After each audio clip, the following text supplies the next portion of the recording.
Is he counting, or I can start now? Do you see yourself? Yes, I do. Go for it. All right, so great. So welcome to the CERIAS Security Seminar Series. And today it's my great, it's my great pleasure to introduce myself. I am Dongyan Chu from the Computer Science Department.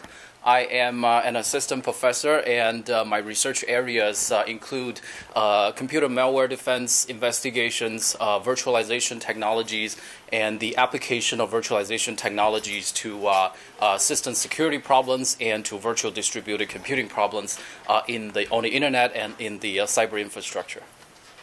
So today I'm going to talk to you about some of the work that we've been doing in the recent month. Namely the OS level taint analysis for malware investigation and defense. So this work is in collaboration with a lot of people. Some of them are recent graduates from Purdue, actually from CERIAS. First of all, Professor Shushan Jiang at George Mason University, and Professor Florian Buschholz at James Madison University, and Aaron Walters. So these are the guys who work with me and when they were graduate students at CERIAS. And also Dr. Yiming Wang from Microsoft Research, and of course Professor Spaff at Purdue. So this work is motivated by the problems with internet malware. So internet malware remains a top threat to our cyber infrastructure, to the internet, and to our computers. So malware is kind of a generic term because it kind of characterizes and it means a number of bad software, things that perform malicious things on your computer system. So this include computer viruses, computer worms, and spyware, for example, things that got secretly installed on your machine and do bad things, or steal your personal information, or steal your identity. And also, like in the recent past, we have seen the emergence of bots or botnet, meaning that the malicious software agents kind of organize themselves into a powerful network doing bad things in a collaborative way. And if you look at this report, this is actually a report released by Symantec. You will see the number of incidents of malware or viruses or worms in the past few years. So you will actually see an increase from the late 90s to the early 2000s.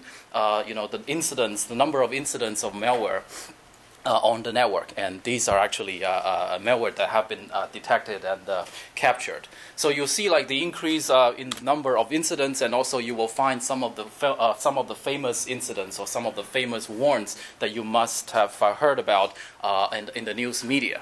So so that's not the main gist of this picture. So the main goal of this picture is to show you the mysterious decline of malware incidents starting in year 2004. So if you look at this figure, you realize that where are the bars for year 2004? You don't see that, right? Because there is kind of a strange decline of malware or internet worms or viruses discovered by investigators. So is this a good news? We definitely hope so, but unfortunately that is not the case. Because the problem is that these malware or viruses or worms are getting stealthy, meaning that they try not to do massive propagation in a very short period of time, because that can immediately catch the attention of malware investigators, and they can, like the investigator can, in turn come up with defense mechanisms, right? So in order to avoid being detected, these viruses try to do stealthy things and try to hide themselves. So they try not to do massive, fast propagation. Instead, they just kind of, in a very stealthy way, get into your system and lurk in the system for a sustained period of time.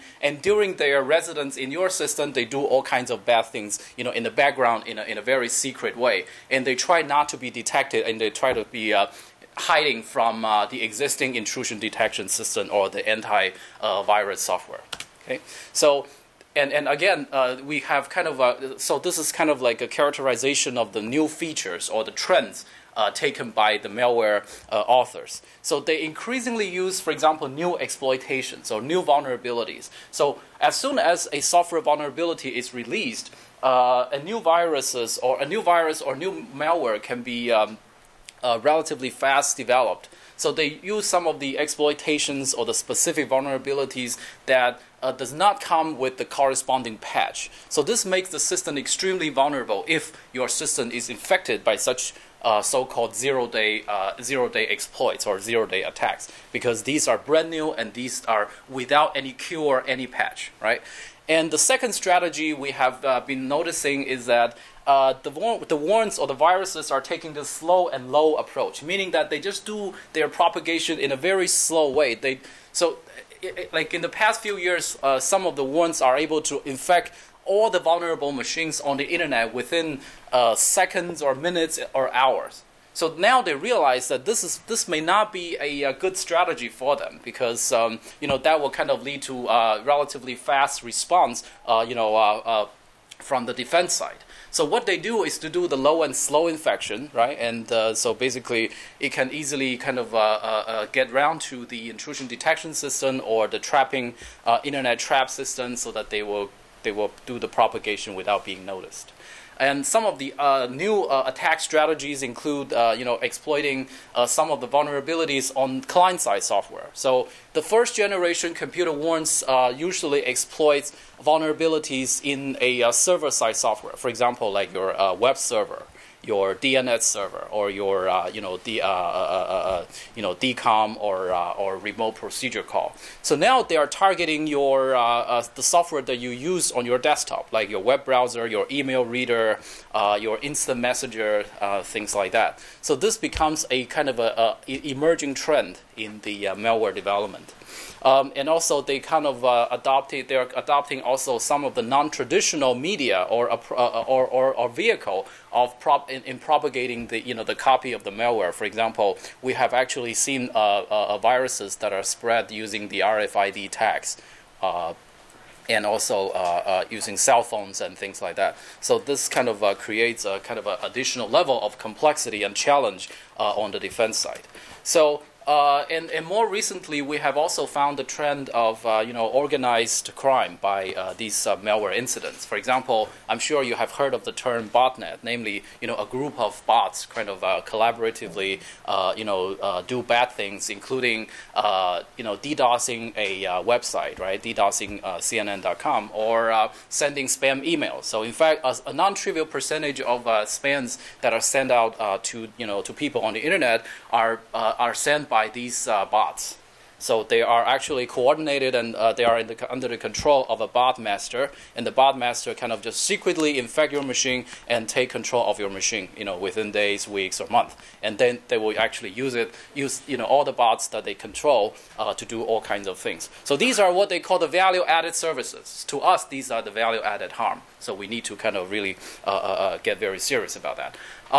And also, now even a market is emerging. So actually, these bot masters actually sell the identities of the bots to third-party evildoers, right? Because they actually sell these bots, for to spammers, to people who want to send out, spam emails about, stocks or other things, and they can make a profit. So this is now they actually have economy incentive to do these things. So this is what we call the botnets for sale. So all these are the trends and problems with the current malware. So this is the state-of-the-art kind of a malware propagation and contamination on the system.